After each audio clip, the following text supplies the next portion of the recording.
রাসূলুল্লাহ ফরমাইছেন সাহাবীগণ কোন সাহাবীগণ যদি আল্লাহর কোন বান্দার বাড়ির সামনে যদি একটা প্রবাহিত নহর থাকে আর এই নহরের মধ্যে বা নদীর মধ্যে কোনো মানুষ যদি ডেইলি 5 বার গোসল করে তাহলে তার শরীরে কোনো ময়লা থাকবে না।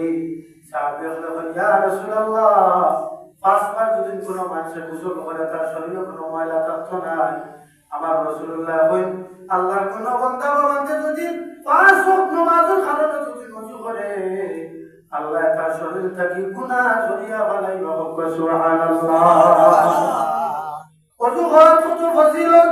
কোন আল্লাহর বান্দা বান্দে যে সময় ওযু করা আরম্ভ করে যে সময় হাত ধোয় হাত দিয়ে আমরা গুনাহ করি না গুনাহ করি হাত ধোয়ার লগে লগে এই হাত দ্বারা যত গুনাহ করছি ওযুর পানি যে সময় ফুটা ফুটা হয়ে পড়ে এই ওযুর পানির ফুটার লগে আল্লাহ আপনার হাতের সমস্ত গুনাহের জরিয়া বানাইতেন। সুবহানাল্লাহ। সুবহানাল্লাহ।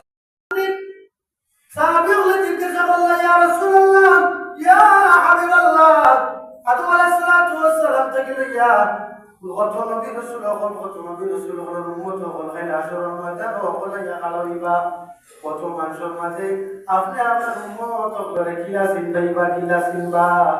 আমার রাসূলুল্লাহ ফরমায় আমি ওলা চিনমু আমার উম্মত বান্দা বান্দে হলে সময় নামাজের লাগি ইবাদতের লাগি ওযু করছে আর যত অঙ্গ প্রত্যঙ্গ হল হইছে এই অঙ্গ প্রত্যঙ্গ হলে খাইলে আসরের ময়দান খালি আলো দিতে থাকবো জিলমিল করতে থাকবো আমি দেখি তারা চিনি দিব। সুবহানাল্লাহ।